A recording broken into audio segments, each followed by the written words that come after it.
오늘 그 전문적 학습 공동체 줄여서 전학공에 대한 이야기를 선생님들하고 좀 나누려고 합니다.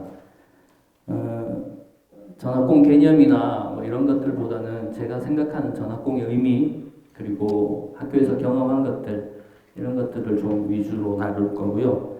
제가 좀 말이 좀 어눌합니다. 그래서 듣다가 점심도 드셨겠다, 지루할 수 있을 거라고 생각을 하는데요. 그래서 저희는 능력 바뀌고 신나는 노래 들으면서 좀 시작을 하면 좋을 것 같습니다. 저는 강의를 가거나 컨설팅을 하게 되면 이 질문을 자주 합니다. 어떤 학교를 꿈꾸나요? 라고 얘기하는데요. 오늘 이 자리가 함께 뭐 토론하고 이럴 수 있는 상황은 아니잖아요. 코로나19로 인해서요. 그래서 마음속으로 한번 생각해 보셨으면 해요. 아마 저보다 경력이 오래되신 분들도 계실 테고 하니까 학교의 모습을 한 번쯤은 꿈꾸어 보았을 것이라고 생각합니다. 누구나 다 뭐 눈물이 철철 넘치는 학교, 뭐 학교에 뭐 폭력과 다툼이 자주 일어나는 학교, 이런 학교를 꿈꾸시지는 않으시지요? 네, 그러실 거라고 생각해요. 그러면 우리가 꿈꾸는 학교의 모습들을 하나의 상으로 좀 그려보면 대단히 우리는 비슷한 가치들을 지향하고 있다고 그려질 수 있을 것 같습니다. 그래서요, 그림과 노래 보겠습니다. 이것은 그림이에요. 저런 학교가 되면 정말 좋겠다라고 했고요. 노래 가사 음미하면서 한번 들어보도록 하겠습니다. 아시면 따라 불러도 되는데요.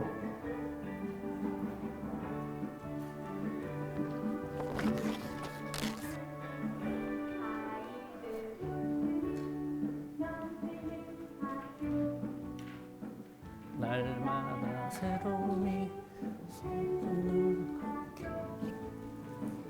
배움이 즐겁고 저 혼자 노래 부르려니까 이상해서요. 물어 여럿이 꿈꾸는 학교 우리가 함께 만들어가요. 손에 손을 마주 잡고서 우리가 할 말처럼 일구어가요. 바래바르 마주대고서 아름다운 꽃을 피워요. 참교육에 꽃을 피워요. 아름드리 나무가 되어요. 참교육에 꽃을 피워요. 형들 2절 들을까요? 아니요? 듣고 싶다 손 한 번만. 없습니다. 넘어가도록 하겠습니다.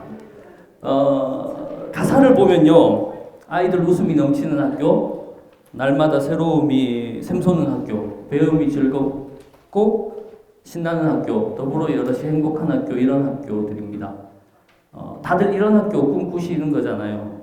그런데 제가 이 페이지를 들고 온 건 실제 우리가 꿈꾸는 학교와 우리가 근무하고 있는 공간이라는 실제 학교의 모습에 상당한 괴리가 좀 있다는 얘기를 좀 하려고요. 이 웹툰이요, 마린블루스예요. 마린블루스 아시죠? 이 직장인의 피로한 모습을 그려낸 그림입니다. 얘가 아마 성계군이었나 그럴 것 같은데요. 얘한테 감기, 일, 피로, 카드비, 세금, 스트레스, 외로움 이런 것들 때문에 너무너무 지쳐 있는 거예요. 근데 대한민국 교사도 아마 이런 느낌이 아닐까 싶습니다.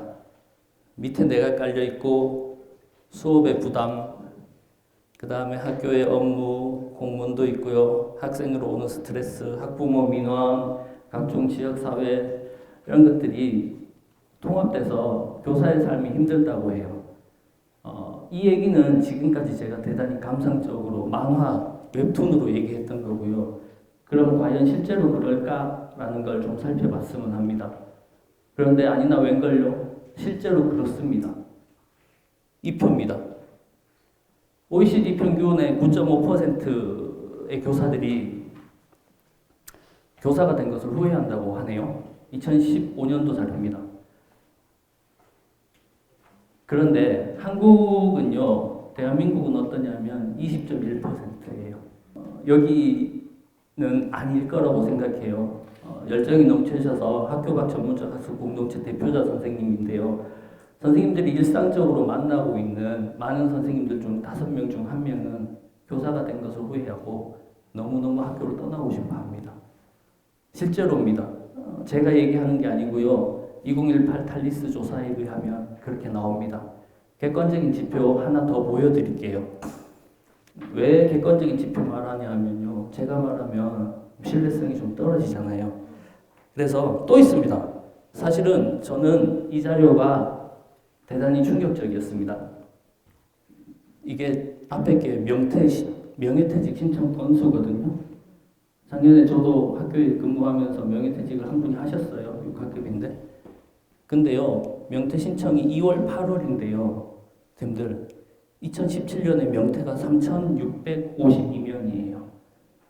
근데 2020년 2월 달에 6,669명이에요. 이게 17개 시도 전수조사 결과입니다.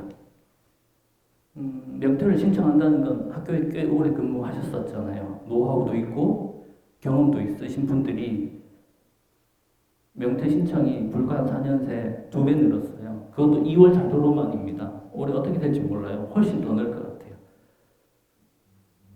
왜 늘어나야 되나요? 왜 늘까요? 왜 명퇴 신청할 때쯤 되면 이제 그만하고 싶어. 나 교사 그만하고 싶어. 이런 얘기가 나올까요? 우리가 한번 고민해 봐야 되고요. 또 하나 더 있습니다. 옆에 문제는 사실은 더 심각하다고 생각해요. 다른 학교로 전근 가고 싶다. OECD 평균이 20%밖에 안 되는데요. 대한민국은 35% 가까이 됩니다. 학교에 계신 선생님들 3분 중에 1분 이상이 다른 학교로 가고 싶다는 거죠. 근데 문제는 이게 아니에요. 다 가고 싶다고 하면 가면 된다고 생각해요. 근데 여기가 문제예요. 5년 초과 경력 교사는 작은데요. 5년 이하 경력 교사는 2명 중 거의 1명꼴이에요. 명퇴 시기가 다가온 선생님들은 학교를 떠나고 싶으니까 학교를 떠날 수 있으니까 명예퇴직을 신청해서 얼른 나가자가 되는 거고요. 각 들어온 새내기 선생님들은 학교는 마냥 떠날 수 없으니까 이 학교 좀 벗어나고 싶어. 이게 학교의 현실이지요. 제가 지어낸 조사 아닙니다, 이거. 다 정확한 조사한 거고요. 하나는 공신력인 OECD에서 조사한 결과입니다. 이것으로 말미암아서 볼 때요. 교육의 소진 현상, 번아웃 현상은 경력과 무관하게 대단히 많이 일어난다고 생각할 수 있습니다, 우리가. 그러면 지금까지 계속 암울한 이야기만 했는데요. 그러면 정말로 대한민국이 이렇게 암울한 국가인가? 라는 건데요. 이게 교사의 자기 효능감 자료입니다. 탈리스 조사 결과 맞고요. 2013에 한 번 했고 2018에 했는데요. 그래도 희망적인 메시지 드릴게요. 2013년에 대한민국 교사들을 조사했을 때보다 2018년 조사했을 때가 객관적인 지표, 만족도, 자기 효능감이 훨씬 좋습니다. 대한민국이요. 2013년보다. 그 사이에 한국 교육이 되게 많이 변했거든요, 사실. 개정교육 과정이 들어오고 교사의 자발성이 확대되고 이러면서 변했습니다. 그래서 2013 조사에서는요, 여기 보시면 이 파란색 자료 있잖아요. 이 파란색이 한국이에요. 그 다음에 이 초록색이 OECD 평균이에요. 이 OECD 평균에 한참 못 미쳤어요. 12가지 항목이 있는데요. 이 12가지 항목이 모두 다 OECD 평균에 못 미치는 국가가 한국이었는데요. 좋아진 지표가 2가지가 있습니다. OECD 평균을 상회하는 것이요. 여기입니다. 학생들이 배움을 가치 있게 여기도록 도우는 것. 그 다음에 학생들에게 학업을 잘하고 있다고 하는 믿음 주는 것.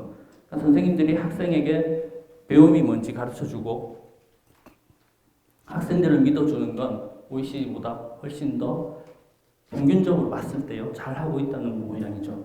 그리고 2013 보다가요, 여기 있는 객관적인 수치가 아직은 부족하지만 많이 좋아지고 있습니다.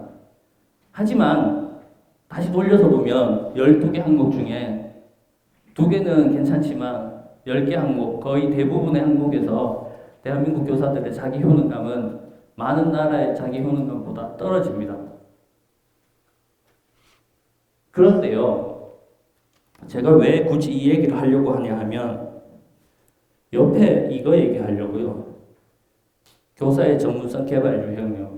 이것도 2018 자료입니다. 탈리스 자료고요. 오프라인 강좌 및 세미나 있죠. 이 초록색이 한국인데요. 76%가 참석한다고 하네요. 그러니까 선생님들은 연수를 오프라인, 즉 밖에서 내가 찾아가서 듣는 연수가 10명 중 8명이 참석하신대요.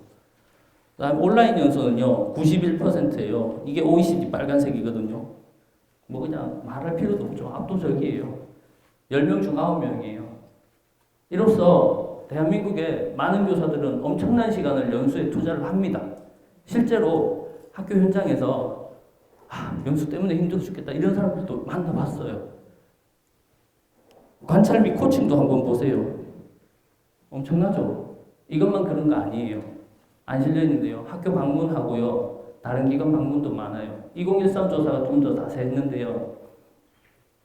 그때도 대한민국은 모든 연수 참여 건수가, 모든 유형의 연수 참여 건수가 워크숍 포함해서요. OECD 평균보다 다 높습니다. 그러니까 결국은 대한민국의 선생님들이 뭐 공부를 안 한다 이게 아니고요. 스스로 찾아가서 엄청나게 연수를 듣고 자기 개발을 위해서 엄청나게 노력을 하고 있다는 말이에요.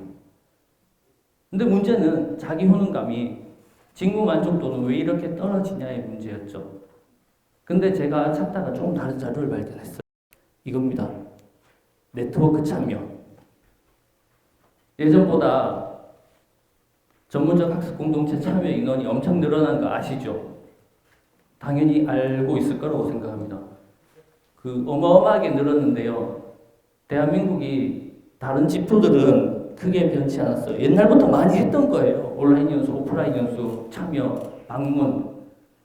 근데요, 이 지표들 중에 아직은 부족하지만 많이 향상됐고요. 또 몇몇의 지표들은 OECD 평균을 상회하고 있습니다. 자기 효능감에서. 그것의 역할이 무엇이었냐라고 생각해 봤을 때 저는 요거라고 생각합니다. 교사 네트워크 참여.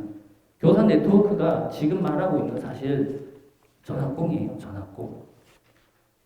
그래서 교직이 이렇게 변하고 있어서 아마 한국이 좋아지지 않았나 싶습니다. 직무 만족도 엄청 낮거든요. 한국. 그럼에도 불구하고요. 2013에서 2018로 오는 동안 직무 만족도 같은 게 올라간 나라가 거의 없어요. 한국은 올라간 나라 중에 거의 제일 많이 올라간 나라 중에 속합니다. 자, 보세요. 자, 전문성 개발을 위해서 훨씬 많은 시간을 투여해요, 연수에. 그런데 직무 만족도와 자기 효능감이 많이 떨어집니다. 왜요? 대체 왜 여전히 이런 모습일까요? 내가 죽자고 노력하는데 왜 나의 삶이 개선되지 않느냐에 대한 문제죠. 그래서 한국교육개발원에서요, 이 연구 결과를 바탕으로 정책 제안을 합니다. 정책 제안의 진짜 눈여겨볼 필요가 좀 있거든요. 잘 들어주시면 될 것 같습니다. 한국 교사들은 다양한 전문성 개발 프로그램에 참여한다. 하지만 높은 효능감을 얻지 못한다.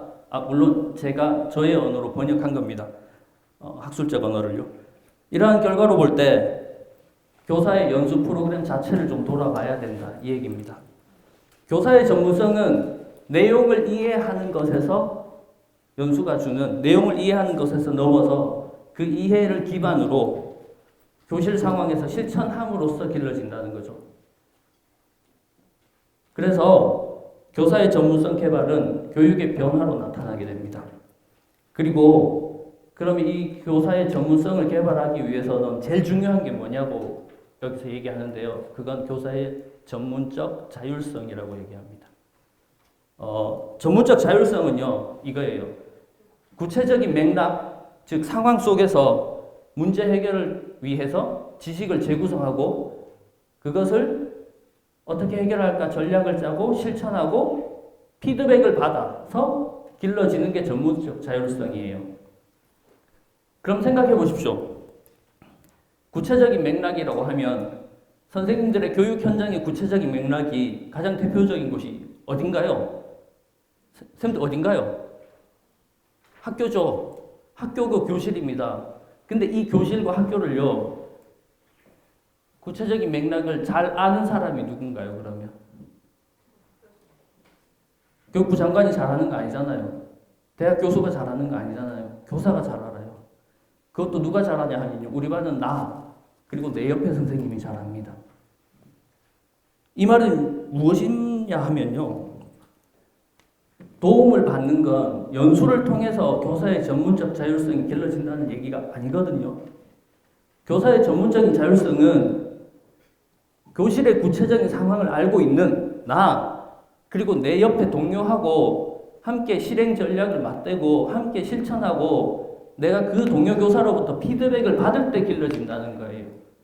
그렇지 않았기 때문에 수많은 연수를 하고서도요, 교사의 직무 만족도가 OECD 하위를 달리고 있는 거죠.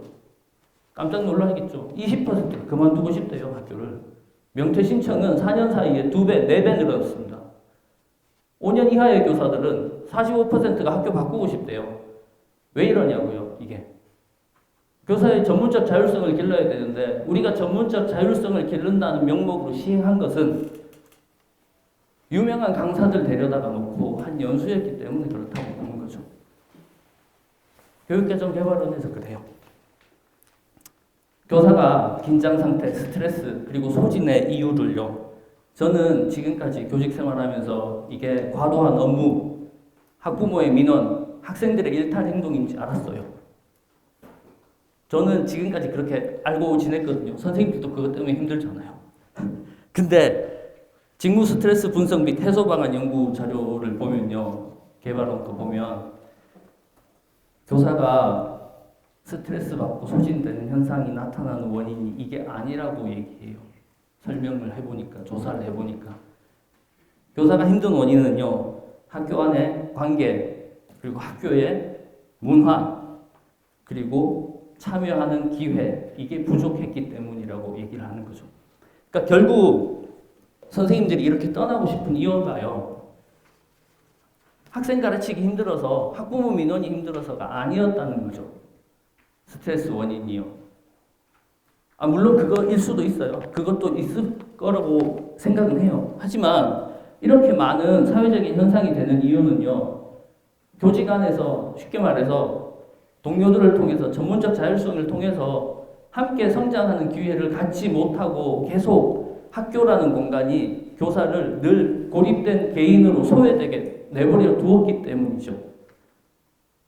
그럼 이걸 해결할 방법이 뭐냐 하면 옆에 동료 선생님들하고 공동체를 이루어가는, 이거밖에 답이 없다고 생각합니다. 그리고 그것의 객관적인 지표가 탈리스 결과로 나타난다고 생각하는 거예요. 선생님들 이건 뭔지 아십니까? 세포까지는 맞아요. 미생물도 맞습니다. 바이러스. 가장 근접했습니다. 이 코로나 바이러스 중에 일종이에요. 코로나19도 이거 변종이잖아요. 코로나 바이러스가요, 저는 사실, 전 세계를 발칵 뒤집어 놓았잖아요. 이 코로나 바이러스가 나에게도 지금 나의 삶에도 영향을 미치고 있고요. 그렇습니다. 이 작은 눈에 보이지도 않는 현미경으로만 봐야 하는 이 바이러스 하나가, 그리고 중국의 어느 작은 지역에서 시작된 이 작은 행동 하나가, 감염원 하나가 전 세계를 어떻게 혼란에 빠뜨리는지를 지금 우리는 보고 있습니다. 마스크 쓰고 계시잖아요. 근데 이 코로나 바이러스가 저는 교육에 큰 메시지를 전달했다고 생각합니다. 사실 우리는 연결되어 있었습니다. 우리는 끊임없이 말로만 학교는 유기체다, 교육은 유기체다라고 얘기를 했어요. 그리고 지구는 유기체다, 생명은 함께 하는 것이다, 공존해야 된다라고 얘기했는데 극명하게 이 코로나 바이러스가 증명했다고 생각합니다.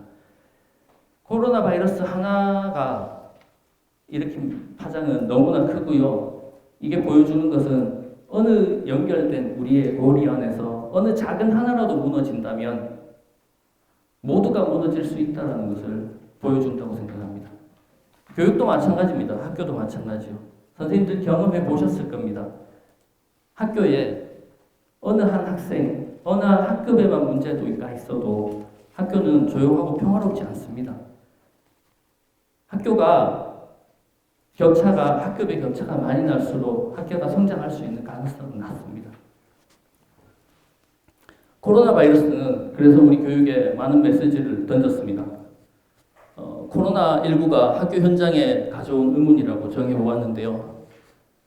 코로나19는요, 온라인 수업 시대를 강제로 개막해버렸습니다. 지금까지 수업은요, 오프라인이었고요, 학교 교실에서 내가 가르치는 것이었습니다. 늘 가르침과 배움이 일치하지 않을 수도 있어라고 얘기를 했지만 그것들이 실제로 우리들에게 정말로 진지한 고민으로 다가오지 않았습니다. 하지만 코로나 바이러스는 온라인 수업을 강제로 열게 만들었고요. 선생님들의 관심을 다른 데로 돌렸습니다. 처음에는 힘들어했습니다. 선생님들 당연해요. 학교 현장도 혼란스러웠을 것이고요. 수없이 많은 협의도 했을 것으로 생각합니다. 하지만 이 작은 바이러스 하나가 온라인 수업을 어떻게 하지라는 고민에서 선생님들의 고민은 사실 그거였잖아요. 왜 온라인 수업이 부담되었습니까? 온라인 수업하고 오프라인 수업하고 분명히 차이점이 존재하는 거잖아요. 그래서 선생님들의 고민은 어떻게 하면 온라인 수업을 하는데도 학생들이 잘 배우게 할 것인가였던 거잖아요. 결국 그렇기 때문에 교사로서 고민했던 것이고요.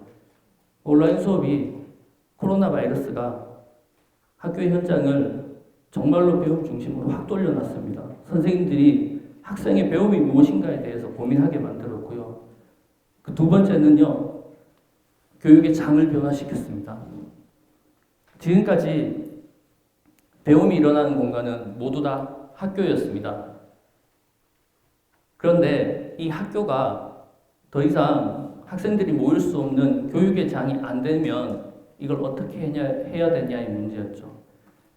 그래서 배움의 장이 온라인으로 들어갔고요. 확대되었습니다. 그러면서 학교는 자연스럽게 미래 교육을 준비하게 되었습니다. 대체 학교는 앞으로 배움의 장으로서 어떤 기능을 해야 되느냐에 대한 문제까지 던지게 된 거죠. 제가 주목하고 있는 가장 중요한 것은 세 번째입니다. 협동의 중요성이요. 코로나 바이러스로 일부러 학교 현장이 많이 혼란스러웠을 줄 압니다. 저 역시 혁신학교 지원센터에 있으면서 많은 현장을 둘러보았습니다. 근데 진짜로 놀랍게 대처하고 계셨습니다. 학교는요, 밑에 문제 적어놨는데요. 협동의 중요성이라고 교사 개인의 능력으로 이걸 해결할 수 있을까 합니다. 제가 가본 그 어떤 학교도 교실에 탁 틀어박혀서 내 수업은 내가 해야지 하는 학교 단 하나도 없었습니다. 선생님들이 이거 어떻게? 라고 묻기 시작했고요. 힘을 내서 서로 도와가면서 이 어려움을 극복해 가기 시작했습니다. 물론 교육부에서 선생님들을 믿습니다라는 메시지가 선생님들에게 어떻게 전달되었을지는 모릅니다. 하지만 학교 현장을 둘러보면서 우리 교육 현장이 진짜 희망적이라는 사실을 좀 발견했습니다. 아까 5년차 이하 교사가 학교 그만두고 다른 학교 가고 싶다라고 얘기했잖아요. 근데 막상 학교 현장을 가보니까 기자재를 다루는 능력이 뛰어나잖아요. 대부분의 젊은 선생님들이 젊다고 얘기하면 될지 모르겠지만 그 젊은 선생님들이 드디어 공동체 안에서 자신의 목소리를 내면서 자신의 역할을 찾아가고 경력이 많은 선생님들을 가르쳐주고 경력이 많은 선생님들은 수업의 노하우나 학생들을 돌보는 방법에 대해서 알려주면서 학교 현장이 이전보다가 점점 협의 문화가 살아나는 것 같은 느낌을 좀 받았습니다. 진짜로 깜짝 놀랐거든요. 근데 한번 여기 제가 맨 밑에 의문을 하나 던져놨습니다. 이것을 어떻게 해결할까에 대해 문제서요.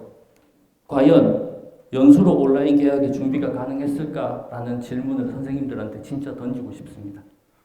우리 아까 봤습니다. 대한민국 교사들은 온라인 연수, 오프라인 연수 엄청 많이 합니다. 선생님들만 말하면 그렇고요. 교원이라고 불리는 사람을 교육부 통계를 보면 10만 명, 20만 명 수준 아니잖아요. 저희 아시잖아요. 교육부 통계는 제가 잘못 본지 모르겠는데 한 80만 가까이 돼요. 이 사람들 오프라인으로 연수시켜가지고 지금 이 상황을 극복하려고 했으면 몇 년 걸렸을까요? 10년 정도는 걸리지 않았을까요? 온라인 연수는요. 그것도 1년 이상 걸렸을 겁니다. 근데 학교 현장을 둘러보니 협의하고 방법을 찾아가지고 어떻게 하면 잘 배울까로 수업을 고민하고 계시더라고요. 선생님들이요.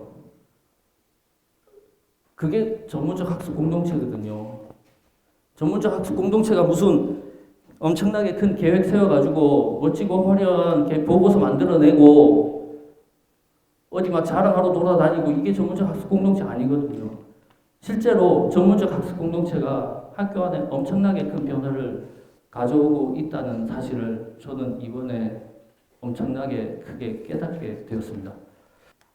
그래서요, 전문적 코로나19가 교육에 던지는 메시지는 연결하라는 메시지였습니다. 공동체를 만들어라. 이게 코로나19가 우리에게 주는, 교육에게 주는 메시지인 거죠. 하나가 무너지면 너희들도 다 무너진다. 우리가 공동체가 있기 때문에 설 수 있다. 이 메시지를 코로나19가 전달하고 있습니다. 선생님들 이런 거 아시죠? 마을교육 공동체, 전문적 학습 공동체, 협동조합, 마을교육, 마을 공동체, 별별 공동체가 지금 다 있습니다. 사실 이거 시대적인 흐름입니다. 이미 교육은 교육 생태계 구축의 방향으로 돌아왔고요. 거버넌스 이런 얘기도 나오잖아요. 미래 교육의 방향은 공동체의 방향이 맞습니다. 공존의 방향이 맞는 거고요. 그 방향을 우리는 코로나19라는 작은 이빨 생명체 하나가 가져온 것으로 학교에서 경험하고 있습니다. 그리고 저는 선생님들이 가시는 길이 맞는 길이라고 생각합니다. 제가 한지 한 25분 가까이 좀 지난 것 같은데요. 지루하실 거라고 생각해요. 이미 벌써 졸리시죠? 잠도 오시고 그러실 거라고 생각해서 여기 문제 준비해 봤습니다. 책에 있습니다. 한 1분 드릴게 한번 해보실래요?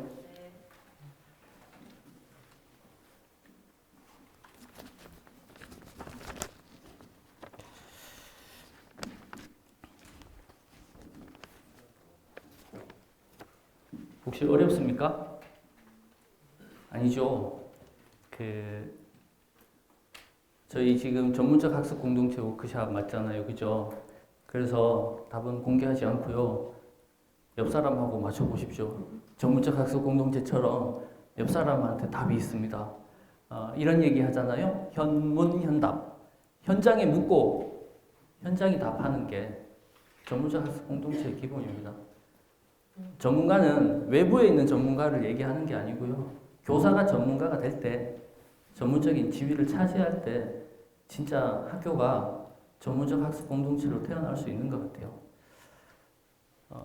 마지막 거만 선생님들하고 같이 한번 읽어보고 싶습니다. 같이 한번 읽어주시면 좋겠습니다. 같이 읽겠습니다. 전문적 학습 공동체는 개별적으로 연구하고 노력하고 성장하기보다 함께 공부하고 협의하고 실천하는 과정에서 성장하는 시스템이다. 네, 이 말이 맞다고 생각합니다. 이렇게 되어야만 학교가 발전할 수 있다고 생각합니다. 그래서 지금은 이제부터는요 사례 이야기 좀 하고 정리를 할까 합니다. 저는 오늘 전문적 학습 공동체 사례 발표를 생각하면서 우리 학교가 3월에 뭐 했고 4월에 뭐 했고 5월에 뭐 했고 6월에 뭐 했고 이게 과연 의미 있는 일일까라는 고민을 좀 했습니다. 그래서 제가 전문적 학습 공동체를 만나고 성장했던 경험들에 대해서 얘기를 하려고 합니다. 아까 그 교사 소진 이야기를 했었는데요. 교사가 진짜로 소진되는 현상의 원인은 성장하는 경험을 받지 못했을 때라고 얘기를 했죠.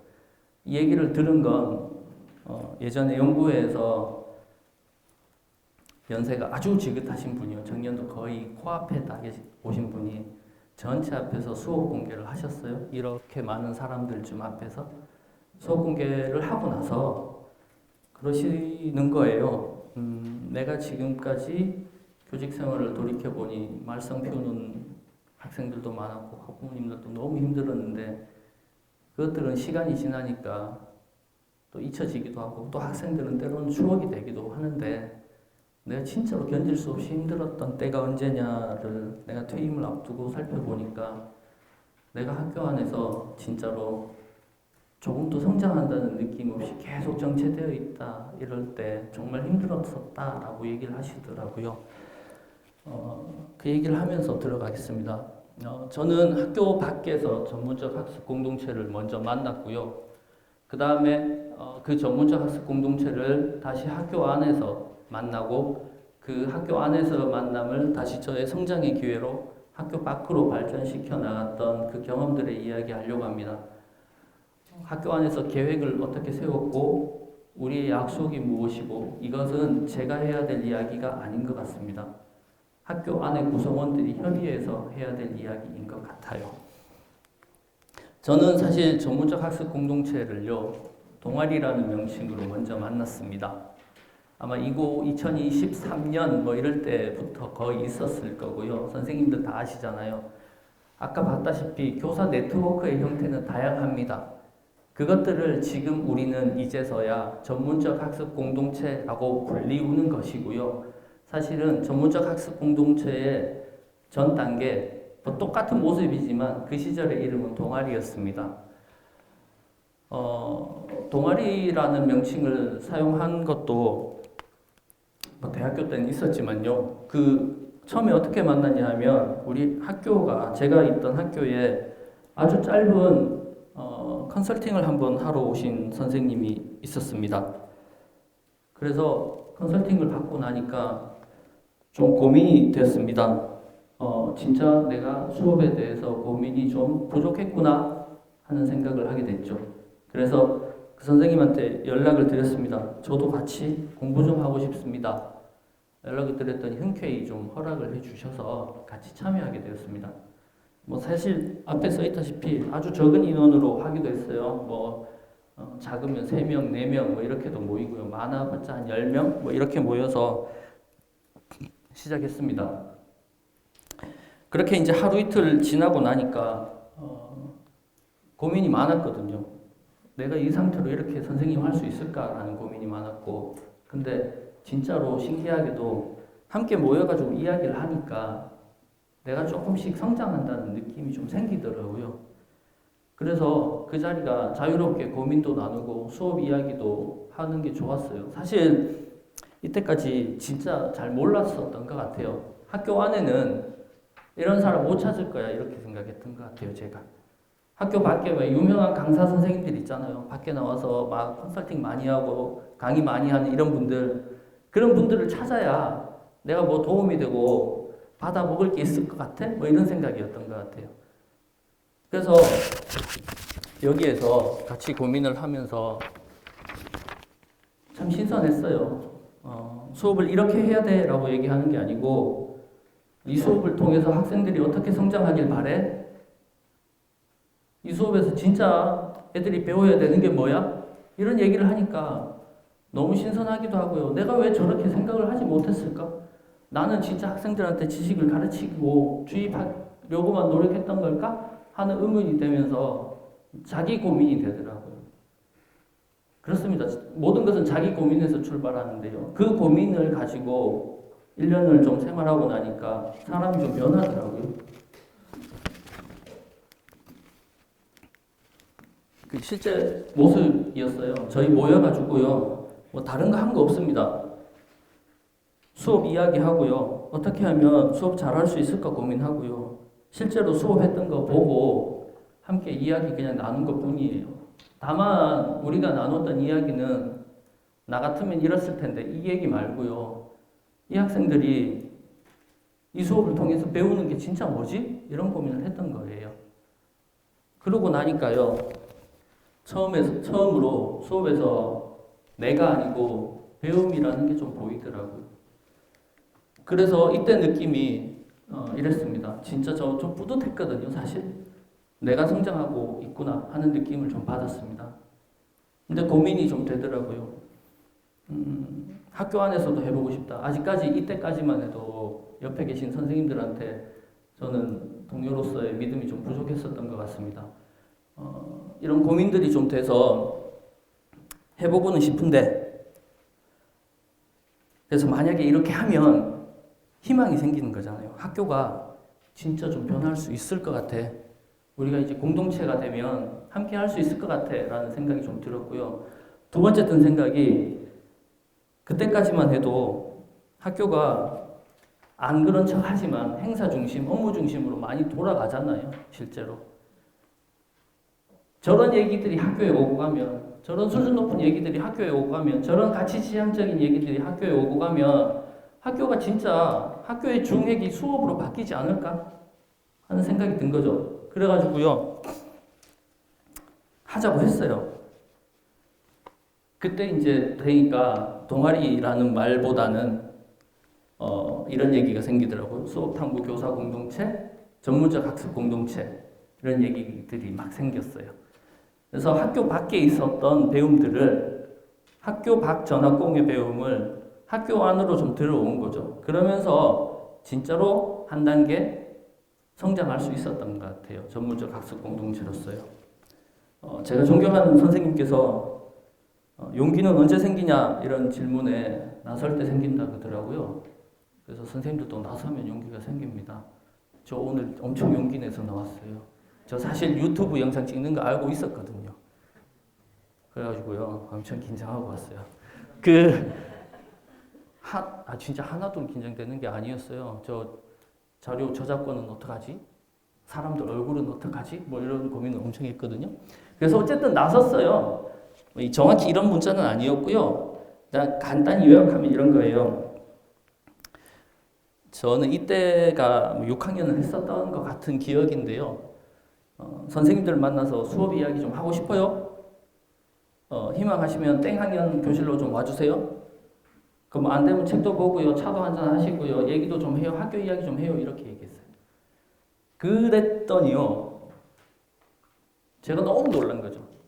제가 그간 쫓아다니고 따라다니고 막 서울 가서 연수 듣고 이랬던 사람들은 다 유명한 사람들이었는데, 그랬으니 얼마나 왔을 것 같습니까? 저희가 6학급이었는데요. 10명 이상 왔을 것이다.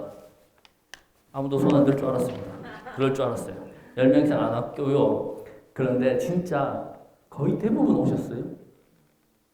제가 너무너무 충격받았어요. 잘나서 뭐 자만한 것 이런 건 아니지만 이런 얘기를 학교에서 할 수 있을까라는 고민을 했는데요. 막상 해보니까 아니 웬걸요? 내가 아는 지식은 엄청 얕았고요. 나보다 훨씬 더 고민 많이 하시고 훨씬 더 수업에 대해서 전문적인 지식과 식견을 가지고 있는 분들이 수두룩 빽빽 하더라는 거죠, 학교에. 그리고 학교 온 지 얼마 안 된 나보다 학생들을 파악을 훨씬 잘하고 있는 선생님들도 많이 계시고요. 그러면서 교육에 대한 이야기 했습니다. 그래서 그 다음부터 그냥 수업도 보여주고 했어요. 근데 생각해보면 계획서에 있던 전학공이 아니었고요. 그때 했던 그 모습이 그냥 그대로 전학공이었어요. 이번에 코로나19 사태로 학교에서 보여주셨던 그 모습이 그게 전학공인 거예요. 계획의 한치의 차질도 없이 내가 하고자 하는 방향대로 모두들 이끌어가서 내 마음대로 가져가는 그게 전학공이 아니고요. 모두가 힘을 합쳐서 가는 모습이 전학공의 모습이었어요. 그래서요, 용기는 언제 생긴다고 했죠? 나설 때. 그래서 있잖아요, 제가요, 학교 안으로 들어오는 방법은 한 가지 방법밖에 없다고 생각하는 겁니다. 내 고민을 누군가에게 털어놓기가 시작입니다. 내 수업 고민을 누군가에게 나누어 주는 것만 대표자 선생님들이 하시면 될 일이라고 생각해요. 그래서요, 이거는 조금 오래된 사진이고요. 한 2015쯤 될 것 같은데요. 6이나 이때 이거 뭐 수업 선도교사 하려고 모인 사람들 아니거든요.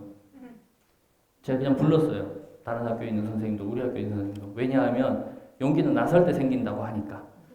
그래가지고 막 수업 공개 막 해버렸어요. 막 해버리고 우리 이제 오늘부터 내가 시작할 테니까 같이 하자. 뭐 이렇게 해서 했더니 뭐 이게 얼굴을 다 가렸는데 애들은 6인데 뭐 이렇게 사람들이 쭉 둘러서 있는 거예요. 그러니까 뭐 얼마나 애들도 긴장했겠어요. 난생 처음 보는 카메라 막 들이대지, 대학 교수라는 사람들도 와 있지 막 이러니까 뭐 인형도 준비하고요, 마이크도 준비하고 별별 거 다 준비했죠. 뭐 당연히 촬영한다니까 비속어는 사용하지 않고요, 엉망진창이었죠. 그래서 근데 지금 생각해 보면 이게 독이 아니고 약이었던 것 같아요. 그냥 내가 이렇게 툭 망가지고 나니까 선생님들이 더 거부감이 없어요. 그래서 우리 그때부터 엄청 잘했어요. 그리고 한 1, 2년을 열심히 우리 수업 보고 얘기하고 하다 보니까요, 사람들이 변해요. 진짜 변합니다. 그 이후에 이렇게 수업 나눔이 별로 어렵지 않게 됐어요. 자발적으로 좀 공개도 하게 됐고요. 그 다음에 수업 협의회도 이렇게 세트화 시켜서 같이 수업을 나누면 항상 협의도 하고 이런 모습으로 발전했고요. 연수가 아예 필요 없는 건 아닙니다. 진짜로 필요할 때는 전문가의 컨설팅도 필요합니다. 다만 그것에만 의존하고 있었던 교사들의 성장 프로그램이 문제였던 것이죠. 그래서 컨설팅도 받고 다른 학교 선생님들 계시거든요. 다른 학교 선생님들에게도 같이 나누는 기회를 학교 안에서 마련했던 것이에요. 결국 이때 한 건 우리가 다양한 노력을 했지만 결국 우리가 하려고 했던 건 동료성의 구축이었습니다. 학교가 어떻게 하면 전문적 학습 공동체가 될 수 있을까라는 의문에 대한 답을 찾아가는 과정이었다고 생각해요. 이거 다 읽어둘 수는 없고요. 그러다 보니까 수업을 보고서도 협의를 하는 우리들의 대화의 질적인 깊이가 달라지더라고요. 맨날 선생님만 보고 맨날 이거 이렇게 해야지 저렇게 해야지 하던 선생님들께서 학생들 관찰을 시작했고요. 학생들 관찰을 하는 단계가 어떤 단계냐면 몇 분에 누가 뭐라고 했어, 몇 분에 누가 뭐라고 했어 있는데요. 요 단계가 벗어나고 나니까 이걸 연결시키더라고요. 학생의 배움과 교사가 연결되어 있어. 그래서 교사의 반응에 학생이 이렇게 한 것이고 학생이 잘 배우려면 진짜 이런 준비를 해야 돼 라는 얘기가 시작된 거죠. 그리고 서로 배우는 관계를 돌아보면서 이 아이들이 왜 못 배우는가, 왜 더 높이 잘 배우지 못하는가에 대한 이야기가 학교 안에서 나오기 시작했습니다. 그러면요, 그렇다고 해서 매번 좋은 키만 했겠습니까? 전문적 학습 공동체는 항상 삐걱삐걱대면서 걸어가고 있습니다. 완벽하게 굴러가면 뭐 더 할 나위 없이 좋겠지만 사람은 그렇지 않잖아요. 작년에는 전문적 학습 공동체 하다가 중간에 선생님들 모임의 동력도 좀 떨어지고 주제에 대해서도 공부도 잘 안 되는 것 같아서 우리 중간에 다 집어치우고 전문적 학습 공동체 다시 이야기하자고 해서 다시 다 모여서 우리가 왜 이런가에 대한 이야기도 나누었고요. 앞으로 그럼 어떻게 해야지 하고 몇 월 몇째 주 몇 시간에 다시 모이자라고 처음부터 다시 돌아가서 이야기도 했습니다. 전문적 학습 공동체 그런 것 같아요. 답이 있고 고속도로처럼 쭉 들린 길이 아니고 꼬불꼬불한 길을 찾아서 올라가는 것 같아요. 교직 생활 저보다 오래 하셨을 거라고 생각하고요. 그렇잖아요. 하면 할수록 그렇거든요. 옛날에는 내가 많이 하면 잘 가르칠 수 있다고 생각했어요. 그래서 연수 많이 들었고요. 근데 시간이 지날수록 교사는 머리로 하는 직업은 아닌 것 같아요. 마음으로 하는 거고요. 또 하나는 몸을 움직여야 되는 실천가로서의 교사가 진짜 교사로서의 모습이라고 생각합니다. 그러다 보니까 학교에 변화가 생기기도 시작했어요. 수업이 너무 힘들고 불편하다고 했던 선생님들이 이 시간을 지나고 나니까 나도 컨설팅도 한번 받고 나도 수업에 대해서 이야기하고 싶어 하면서 지도안도 수업안도 같이 짜자고 얘기해 주셨고요. 그리고 그 만들기 어렵다던 수업 친구도 지금은 대략 한 7 정도는 생겼습니다. 가끔 가다가 수업 영상 찍어서 그냥 저한테 보내면서 수업 좀 봐주세요라고 하는 사람들도 있고요. 실제로 학교에 근무하셨던 선생님들 중에서도 그냥 공개 수업 날 아니에요. 그냥 오늘 내가 전담인데 수업 보러 올래요? 하면 저 올라가서 수업 보고 저 역시도 그냥 내려와서 오늘 그냥 한번 오지 내 수업 보고 피드백 한번 해주면 좋겠는데 이렇게 얘기하는 거죠. 뭐 수업 친구가 강제적으로 수업 친구 만들기 공문상으로 해가지고 1학년 선생님은 2학년 선생님하고 짝이고 3학년 선생님하고 4학년 선생님하고 짝이고 이런다고 친구가 만들어집니까? 친구는 그렇게 만들어지지 않잖아요. 그 시간 지나고 나니까 자연스럽게 만들어지더라고요. 물론 긴 시간이었고요. 고통의 시간도 있었습니다. 힘들었던 시간도 있고요. 변화는 조금씩 스며드는 것이라고 우리가 얘기를 하잖아요. 그렇습니다. 변화의 주체는요, 선생님들인데요. 그 선생님들에 대해서 믿어주는 것만이 전문적 학습 공동체를 살릴 수 있다고 생각합니다. 근데 웃긴 것은 저기 믿는다고 얘기했잖아요. 이 믿는 건 하루아침에 이루어지지 않습니다. 신뢰의 문제인데요. 신뢰는 언제 생기나요? 신뢰는 뭘 해야 생깁니까? 혹시 한 분만 크게 얘기해 주실래요? 삶을 나눌 때 생깁니다. 좋습니다. 삶을 나눌 때 생깁니다. 좋습니다. 훌륭합니다. 근데 제가 오늘 하고 싶은 얘기는요. 저 진짜 오문이 흑답이셨고요. 선생님 감사합니다. 제가 선물을 준비 못했습니다. 신뢰는요, 선생님들 반복에서 나옵니다. 반복적인 행동이 신뢰를 주기 때문에 꾸준히 하시면 될 것이라고 생각하고요. 이때 진짜 깨달은 점이 있습니다.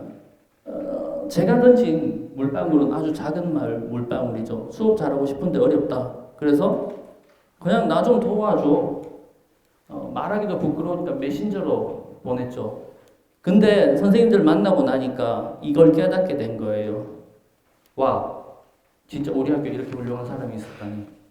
그리고 나서 지금 돌이켜봐서 2018 탈스 자료를 보니까 맞아. 답은 유명한 대학 교수들한테 있었던 게 아니고 내 옆에 선생님들한테 있었다는 거죠. 학교에 계신 선생님들의 경력을 다 합치면 100년, 200년 이렇게도 될 거예요. 그 집단 지성의 힘이요. 어떻게 대학 교수 하나의 힘하고 비교하겠습니까? 저 대학 교수 폄훼하는 거 아닙니다. 오해하지 마십시오. 그래서 우리 같이 실천할까요? 이렇게 되고요. 그랬더니 학생들이 변하기 시작했습니다. 한 반, 두 반 수업에 대해서 고민하고 나니까요. 학생들이 첫째, 말을 잘해요. 자기 의견을 얘기 시작합니다. 수업을 좀 바꾸기 시작하니까요. 그리고 생각해보면 그게 학생 자치였고요. 그게 민주시민교육이었어요. 공문에 아무리 떠드는 민주시민교육은요. 프로그램으로 만들어지지 않아요. 수업을 바꾸고 학교 문화를 바꾸는 게 시작인데요. 전문적 학습 공동체가 큰 역할을 했다고 생각합니다. 저는요. 전학공 전문적 학습 공동체가 학교에 무슨 암도 치료하고 에이즈도 치료하고 코로나도 치료하는 그런 만병통치약이라는 얘기를 하지는 않습니다. 다만 전문적 학습 공동체가 학교 안에 문화를 바꿔내고 수업을 바꿔내고 학교의 수많은 어려움과 난관을 극복해 나갈 수 있는 예방주소로서의 역할은 충분히 할 수 있다고 생각하는 사람입니다. 이렇게 학교 안 전문적 학습 공동체를요 만나고 나니까 학교가 달라지는 게 보였습니다. 그리고 이 시기쯤에 혁신학교 시작을 했고요. 돌이켜보면 이 모든 것들이 혼자만의 노력으로 이루어지는 게 아니고 동료들과 함께 했기 때문에 일어났던 일이라고 생각합니다. 그리고 이런 전문적 학습 공동체를 안에서 만났던 경험들은 학교 밖을 통해서 또다시 발전하는 경험으로 이어지게 됩니다. 학교 안과 학교 밖을 저는 사실 통합해서 운영할 수 있고 함께 그 주제로 더 깊이 만날 수 있으면 좋겠다고 생각하고요. 그것이 선생님들이 생각한 다양한 주제일 것이라고도 생각합니다. 학교 밖 전학고원과의 만남은요. 수많은 것들이 또 있긴 하지만 그냥 대표적으로 저는 지역사회 안에서 함께 공유하는 장을 만드는 것이 학교방 전학공을 만나는 일이라고 생각합니다. 물론 학교방 전학공도 3월부터 한 달에 2번씩 만나서 꾸준히 활동했습니다. 저희들은 수업에 대한 고민을 했었기 때문에 수업 나눔 축제라는 것을 통해서 학교방 전학공을 공유하는 장을 만들었습니다. 곡성 수업 나눔 축제는 작년까지 해서요 4회 진행했습니다. 여러분들 뭐 아시는 배움의 공동체 광주 전남 세미나 정도 수준의 포맷을 가지고 시행을 하고 있고요. 1회부터 4회까지 했습니다. 여기 보시면 뭐 수업 나눔, 아이 눈으로 수업 보기, 배움의 공동체 등 다양한 수업 방식을 좀 탐구를 했고요. 저는 대단히 인상적인 자료고 자랑할 수 있는 자료, 내놓을 수 있는 자료라고 생각합니다. 참가자 수가 처음에 30명에서요. 4번을 거치는 동안 그 작은 지역의 선생님들이 90명이나 참석해 주셨습니다. 물론 담양에서도 작년에는 와주셨고요. 장성에서도 좀 와주셨기도 합니다. 그리고 더 훌륭한 변화는요 이겁니다. 우리 내부의 변화였습니다. 곡성 지역이 가지고 있는 인적 자원, 선생님들의 수업 나눔에 대한 것들에 대한 변화예요. 처음에는 주로 이론 강의를 했었어요. 수업 나눔 축제라고 하지만 수업 영상을 짧게 보고요. 그 다음에는 다른 학교의 수업, 우리의 수업이 아닌 남의 수업을 가지고 얘기했고요. 3회째부터 우리의 수업이 들어왔습니다. 초등에서 시작했던 수업들이 여기 오면 초등과 유치원으로 번지게 되고요. 4회까지 오면 중등 수업까지도 함께 수업 나눔을 고민할 수 있는 자리가 되었습니다. 외부에서 지원도 많이 해주었습니다. 실제로요. 저희가 동아리부터 시작했던 그 전학공의 형태가 2017 이 후반기부터 해서 2018에 공식 문서화되고 전라남도 교육청에서는 전문적 학습 공동체라는 이름으로 아낌없이 지원해줬고요. 곡성교육지원청에서도 마찬가지로 소극적인 지원이 아닌 적극적인 지원, 장소 알아봐주고 함께 고민해주고 함께 참여해주고 하는 그런 큰 축제의 행사가 되었습니다. 공유의 장을 마련했다는 것을 넘어서 초등, 유치원, 초등, 중등이 함께 했다는 것, 그리고 많은 선생님들이 밤 9시까지 하는 행사에 자발적으로 참여해서 나눠주셨다는 것, 그리고 거기에 덧붙여 행정기관이 참여해서 학교 밖 전학공이 어떻게 발전될 수 있을까에 대한 방향을 제시해 주었다는 것에 대해서 대단히 고무적으로 생각합니다. 실제 모습입니다. 여기가 1회였었고요. 여기가 2회인데 2회는 뭐 이걸로 대체했습니다. 똑같아서요. 제가 근무했던 학교 3기 초등학교인데요. 거기 영어 체험실이라는 작은 공간에서 했던 곳 3회도 마찬가지죠. 3회부터는 우리 자료집도 생기고요. 유치원 수업, 초등 수업, 곡성의 선생님들로 이렇게 채워 넣을 수 있었습니다. 4회가 되니까 장소가 확대되죠. 훨씬 더 커지고요. 내용이 질적 측면도 쌓입니다. 유치원부터 중등학교 선생님들까지 참여해주면서 실제로 우리가 수업을 나눌 수 있는 장이 마련된 거고요. 여기 작아서 안 보이겠지만 이제는 저희 자료집도 인쇄소에 맡겨서 조금 더 예쁜 형태로 가져갈 수 있었습니다. 실제로 수업을 나누고 전체 강좌도 한 꼭지 마련해서 함께 듣는 형태를 가져갔습니다.